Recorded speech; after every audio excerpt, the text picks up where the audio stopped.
development with just a £500 reservation fee followed by a 5% deposit. This offer can also be used in conjunction with a government Help to Buy scheme. Safe, secure, and yours.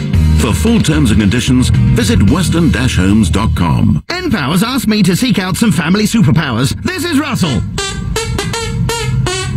Don't panic, that's his hands. Hello, Russell. Hello. Oh, that takes me right back. What else can you play? Anything you like. Amazing! And here's a handy superpower from us. Our feel-good fixed tariff means your energy prices won't go up before August 2018, but they could come down. I wonder if he does weddings. Search family superpowers to find out more. You have the N-Power. Terms, conditions, and exclusions apply. Whatever the size of the job, find reviewed, reputable, right good tradespeople at trustedtrader.com. Belting. Hi, I'm Ryan Reynolds, and I'm here to talk to you about the new BT Smart Hub with the UK's most powerful Wi-Fi signal. I'd say outside it could reach the length of at least 12 London buses.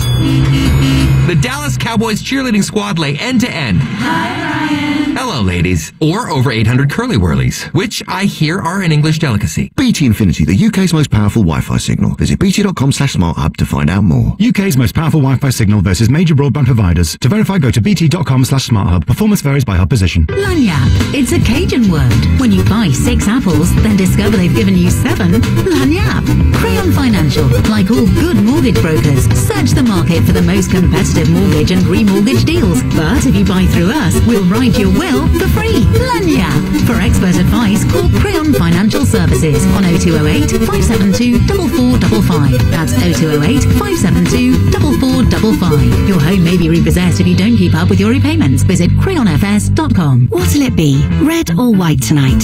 With our launch offer, you get a case of 12 wines for just $5.99 a bottle. Order at redorwhitetonight.com. Always drink responsibly. This is LBC with Ian Collins. The gig economy. Where do we go with the gig economy? Let's go to Sohail, is in King's Cross. Very much part of the gig economy. Sohail, what are your thoughts on this? Thank you very much, Ian. Thanks for taking my call. Pleasure. And really look forward to speak to you about the matter which is yesterday I went myself actually to give her office. And before even I start my conversation, I want to introduce myself actually. Belongs from the travel industry and I continuously worked for 24 years of my life in this country as a CEO for 2 companies. Recently in the month I've been going through from some laws and I accidentally joined the Uber. I tell you my experience, right? If I'm making good enough money in the week, then I don't really care for anybody else. But if I'm making less money, then I do care for myself, including for everybody else. Yesterday, I went in an Uber office. I gathered 2 people in one room. They asked me to speak on front of everybody, but I request them. Yeah. They can give me a separate space. I bring the manager in one room, and I bring another person who I've seen in the first place, and I take more than 1 hour and 40 minutes long conversation, which is not fine to talk to you at the moment, but I'll make sure I will send you the email with all the talk which is had with them. And I raised a few issues, like I said, did you ever have experience? I mean, there's 2 people were sitting apart of me in that room, and I said, I want to have some experience from you guys. That what was the last time you guys traveled in black cab in your life? And they would start looking in my face like, what makes you have raised a question? And they said, I don't remember I'd ever traveled in a black cab. So I said, okay. So how do you guys compare Uber with the black cab? And they said, this is convenient, this is available anytime, anywhere, you can have it less than 2 minutes and all that. I said, did you really know that the black cab minimum waiting time, it is stuck in the traffic, it is stuck in a traffic, wherever. The minimum 1 minute charges is about 90p. At the same time, Uber driver charges is about 15p. And from that 15p, 1 minute charges, you take 25% off, which means that each driver is making about 10p average a minute, and also 1.25 per mile. Okay. And where are you looking to give it a much? So what was their response? I mean, obviously you went through it, had a fairly thorough chat. What was the upshot of this? Because of course they're under the microscope at the moment. I raised more than 30 to 35 questions, and they were unable to give me any answer appropriate, which is a sensible answer. I went there because I do care for myself as well as for those people who work on Uber, platform and doesn't really even have that much power. They can go and speak to them both the way I was speaking to them yesterday, and they were unable to give me the right answer. All right, so let's not get too bogged down specifically with Uber, Sahel, but the general point about paying people in the gig economy a minimum wage, is that something that is that feasible? It's definitely not. Ian, I do have one more thing, because I'm an Uber driver and I use a car which is Uber XL, as in like the 6 people can in my car. I just got one single question which I raised to them yesterday, and I want us to raise to you too. I want you to think about it as well. 6 people can sit in my car, the way I'm going to drive off them for 4 miles or 5 miles. After the 5-mile journey, the Uber give us about 7 to 8 quid for 6 people to make them to 5 miles, which even less than the fare if 6 people travel in a bus. Yeah. And are they Uber? I mean, I definitely need to raise this, but please consider this question very carefully. Are they trying to kill our bus driver services as well? That are they telling the people not to use any transportation of London because we can provide you the less service or better service or even cheaper service than the prices? Well, I guess, and so we have to move on. Plus, your phone line is slightly getting the better of us. But I guess that Uber would say, well, there's room for both. We're never going to take over buses. But yeah, you're right. If you get 6 people in a cab, it's costing diddly. Then divvy that up. It's probably cheaper than walking as well, for that matter. This comes from Bunny G, who says, we might as well say that everyone should be paid the minimum wage, whether they work or not. Inflation kicks in and back to square one. Good point. James says, if you want to start a business which involves others' labour, then take responsibility for their welfare. It's not difficult. It isn't, but your business model may well be that you want to employ self-employed people. That's not an immoral standpoint. You might have a simple model that works on the basis that a casual approach to the job is the thing that will make it work. Notionally, I don't think that's an ignoble position to take. On paper, it might not work out quite so well. Mohammed is in Slough. Hi, Mohammed. Hey, buddy. I just wanted to make a point quickly. With Uber, there's a thing that people are missing out, that the caller a couple of calls before, who was a businessman himself, made the point that I'm a small business, I can afford it. I agree with you, right? As someone whose family business is a relatively small term, right, and who's been approached by Uber we've been approached by Uber to integrate with them. My father, the MD, turned them down. Well, Uber's not a small business, right? Sure. Uber makes profits a billion. Now, the question is what kind of tax they pay is another question that we'll leave open for today, if that's not open, that kind of work. However, it's the point that was made by one of the tweeters earlier. Have a responsibility with the vast profits that they make to provide for their customers. Yeah. Now, you said the problem was, well, it's a capitalist company, and I don't use that as a pejorative term. I would argue, yes, it is. I mean, it's just greed. We can make as much as we want, but as soon as government or legislation or what Brazil did in turning them down and saying, look, there's security issues there, not letting them operate in Rio, suddenly when these questions are opened up, Uber suddenly reacts to say, well, you're stopping the free market. It's not right. Now, the open question that you asked, this is a very good question, which was, well, should the gig economy work at all? I mean, should all businesses be obliged to pay a minimum wage? The problem is this, I mean, my proposed idea is perhaps some sort of means testing above a certain bracket, like you have, for example, with VAT, right? You have to be earning a certain amount to be able to, be able to claim back. Maybe you have to be earning a certain amount or turning over profits to a certain extent to actually be eligible for certain working rules, which Uber definitely would be, right? And on the general sense, the freedom people are afforded by working flexibly suits our modern lifestyle, and it's definitely better for the worker. However, the wages aren't. And the issue is, of course, when you have the general principle, and this is a fundamental thing, that to maximize, the old golden gecko is that greed is good, that to maximize the profit in and of itself is an objective, regardless of what's going on in terms of the wider social questions, then of course you're going to get these kind of conundrums. Of course, and again, it comes back to the same thing, Mohammed. We have to move on, but it's a similar point in that, it all looks rather good on paper, but of course, I guess that the Uber business model, and who knows whether many of the others have similar ideas, but specifically with Uber, because of course cars is central to their business. The driverless phenomenon that will be here within the next few years, or begin in the next few years, and within the next decade or so will be the norm. one would assume is where they see their future, which would involve no drivers at all and none of this kind of contention. Let's go to James in Greyshot. James, hello. Hello, good evening, Ian. I'm James Farr. I'm the lead claimant in the... of course, yeah, you were one of the two. Yeah, nice to have you with us, James. Yeah, thank you. And Yassine Aslam is the other. Bob, must admit, also say there's 25 stacked up behind us, all supported by the GMB. Although, of course, Uber are now arguing that you can only... it will only apply to those that were in court and not their entire workforce. Is that right? Well, that's what they're saying. I mean, it certainly applies to all the claimants that were listed, so 19 of us. But it's kind of a strange thing to say, because the facts of the case were the facts of Uber's business model. Sure, so it's a bit of a tortured argument. Yeah, I doubt whether they'll get away with that, but it'll be interesting to see where it goes next. On paper, James, I'm aware we're painfully short of time. On paper, the model of saying become a self-employed driver sounds fantastic. Where does it fall down? Yeah, right. That's why the reason I wanted to call in, because you made a comment that it's not ignoble to employ self-employed people. It isn't. But the problem with Uber is that Uber tried to have its cake and eat it. It wanted us to be self-employed so it could shelter in the Netherlands from not only its tax obligations but its obligations to employment law. And the judge said can't get away with that. But the issue is all about control. I am not allowed to set my own fares. I am performance managed by Uber. I am disciplined by Uber. Uber deduct money from my account and gives it back to customers. I serve customers I do not know, and never will know, as the judge said. So I can't develop a business under Uber.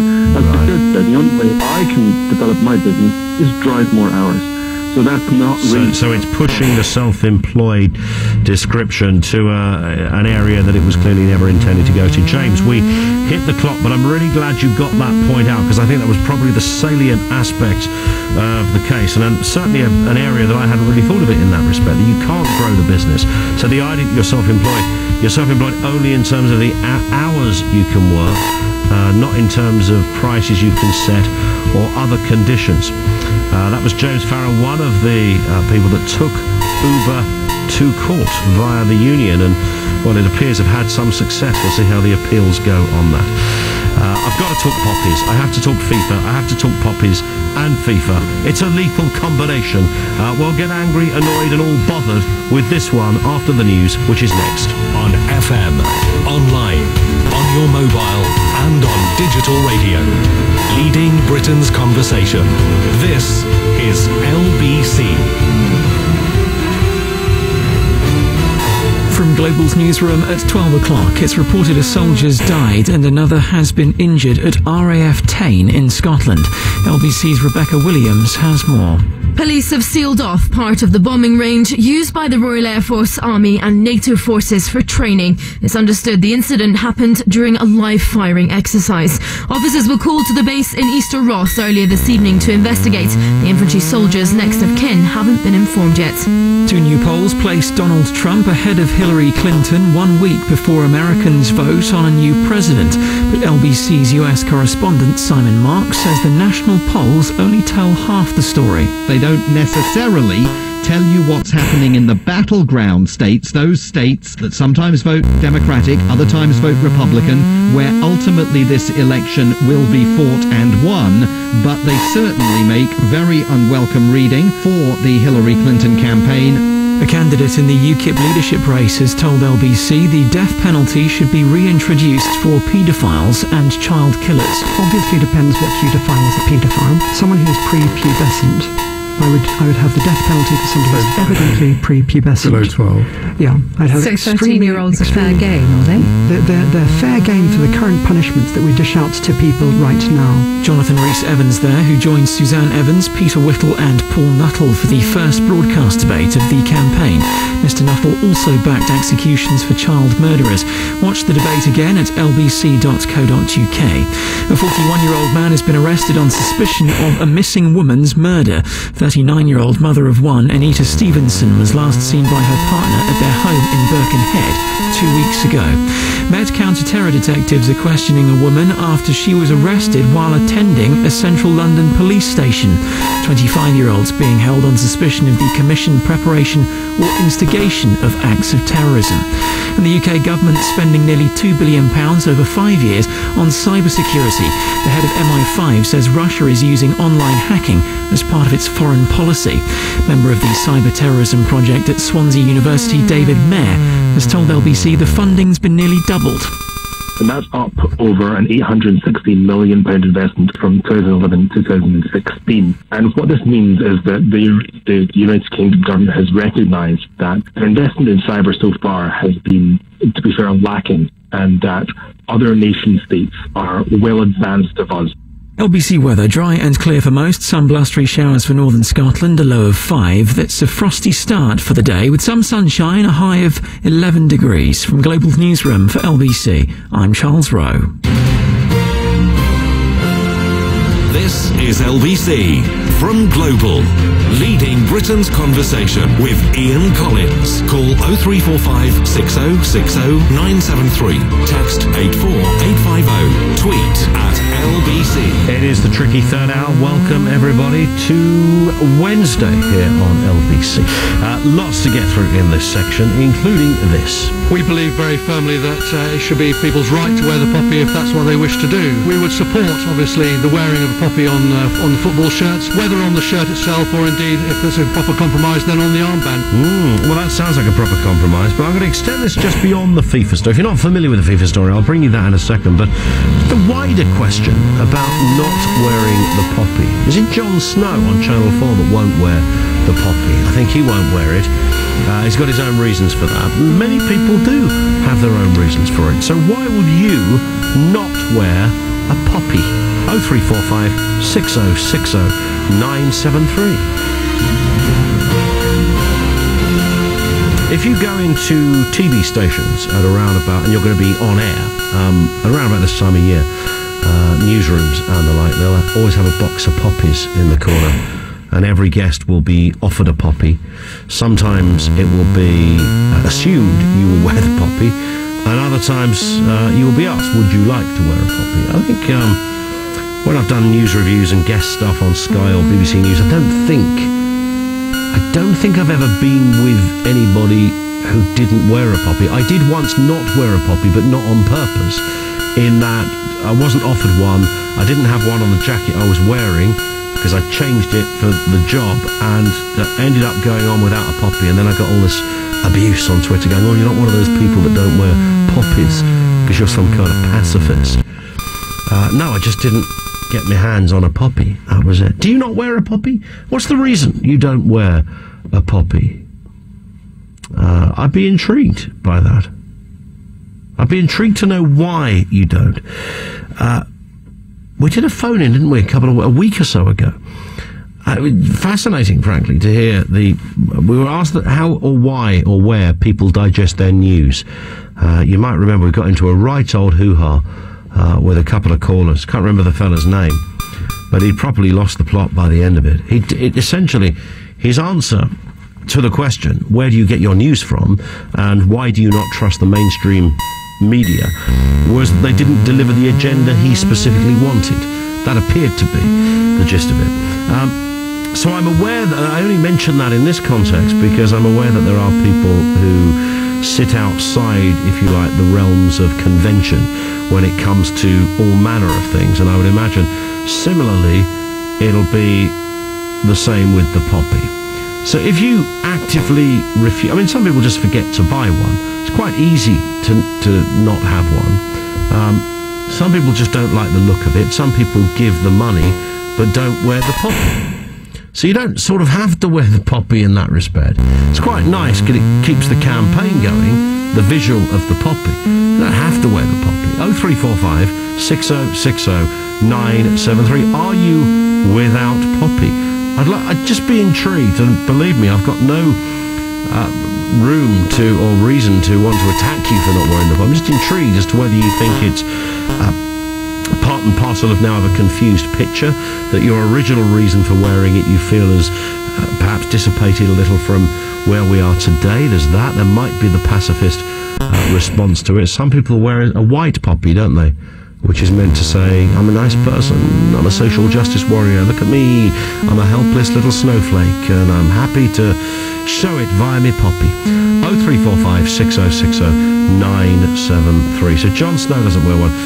ITV newsreader Charlene White doesn't wear one. She was apparently attacked on social media. I can imagine she probably wasn't. Dare I say it, but it is so much worse for a woman when the social media jackals begin to circle. I don't know why that is. I know it from experience of having guests on my radio programs, on news panels and the like, that if they've said anything, you know, I don't know, a little bit left-wing or a bit controversial, then a female that says it gets it not 100 times, probably 1,000,000 times worse than any male guest. So I had a left-wing comedian on, male, and a left-wing female comedian. She will get both barrels on social media afterwards, and it will be very, very unpleasant. Always, always unpleasant. Rape, violence, those kind of threats. Don't know why that happens. All over disagreement. So you don't want to wear a poppy, you don't have to wear a poppy. I'm intrigued as to why you won't be wearing the poppy. This story comes around, of course, because FIFA, that bastion of morality and all things good. Yes, we should really look to FIFA, shouldn't we, when it comes to finding our yardstick of acceptability. FIFA have turned down a request from England and Scotland for players to wear armbands featuring poppies on Armistice Day. The Scottish FA revealed this story. England plays Scotland, of course, in a World Cup qualifier on the 11th of November. I said this weekend, it's next, the weekend after that. Scottish FA Chief Stuart Regan says FIFA, which bans political, religious or commercial messages on shirts, is sticking to the letter of the law. The FA hopes to change FIFA's mind. Damien Collins, the MP, the chairman of the Commons Culture, Media and Sports Select Committee, has written to FIFA President asking for the world governing body to reconsider the decision. Separately, the Football Association of Wales says it's seeking approval for its players to wear the poppy symbol on their shirts when they play Serbia at Cardiff City Stadium on November the 12th, so same weekend. FIFA's Football World Governing Body has not indicated whether a points penalty would be under consideration. The Football Association, I should say, also wants to know what the potential punishments could be should they decide to flout the rules, and they haven't decided what it should be. They should just go ahead with it. You're talking about an armband with a poppy on it. It doesn't really matter what FIFA think. They are a ridiculous organisation, but let's assume that they're an upstanding body that is there to govern football, even allowing them that huge benefit of the doubt. Then why would they possibly have a problem with a poppy? It's not a political or religious message. It doesn't tick any of those boxes. 0345 6060 973. Can you see where FIFA is coming from? Interesting, with all of these discussions, we begin at the start of the hour, and I always say we get to the end of the hour and you sometimes have a totally different view to the one you began with, and perhaps that's what we'll do here. We might get to the end of the hour and FIFA's position becomes the reasonable one. Maybe there is a reason why FIFA should have this regulation.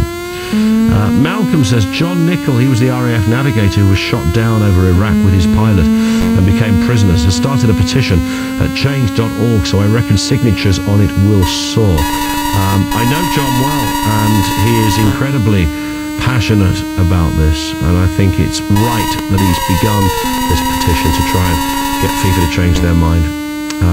Please go there, and thank you, Malcolm, for drawing my attention. I hadn't realised he'd done that, but if you go to change.org, John Nichol, you might remember famously, was videoed by the Iraqis, having been caught by the Iraqis, made a prisoner of war. They ejected, they crashed, I think, and ejected from their RAF plane. And he's told me many times about some of the things that happened. It was all very deeply unpleasant, what happens when you're a prisoner of war in that situation. So he's got a campaign running at change.org. Check it out and have a look. JB in Surrey says FIFA should be sued through the courts for intimidation by saying poppies should be banned. Stuff FIFA. I like it. Here's another that says banning the poppy is a massive insult to the British forces. Come on, Theresa May, hit the banners hard. Duncan is in West Hampstead. What are your thoughts, Duncan? Good evening. Oh, good evening, yeah. I'm not sure this is a great point, but your producer persuaded me. Well, it might be a great point. I'll turn the thing off. I was very much anti the poppy, being pacifist and hippie and that sort of thing. Yeah. Until ISIS came along, really. You changed your mind? Well, no, what happened, my mum told me, well into her 90s, about her dad who'd served in the First World War, 9th Gloucester, I think it was, regiment. He was at Passchendaele, which is the third battle of Wipers, Ypres, and he was gassed there, and he was captured there. And I said to my mum, why did you wait so long to tell us, you know? 92, I think she was, and she said, well, son, I was ashamed. And she said, I said, well, ashamed of what? And she was ashamed of the fact that he'd been captured. I said, Mum, he was gassed, he was blinded. You know, it actually killed him. It killed him, he died in 1952, but it was the effects of the gas. His lungs filled up. And from that moment on, you know, I've got a measure of pride in the fact that part of my family I never knew about served, you know.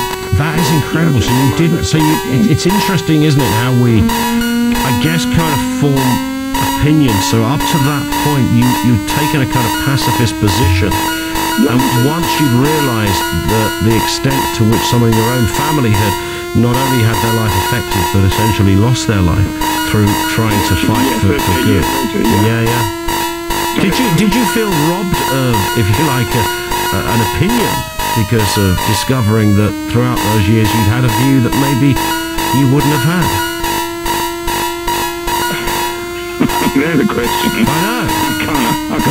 We love philosophy in this hour, you know. I can't answer that in so short a time. And do you now wear a poppy, but do you still hold the kind of... So you wear a poppy, but do you still hold the kind of... It's not a criticism, but do you still hold any of those pacifist views that you had? Not since ISIS came along.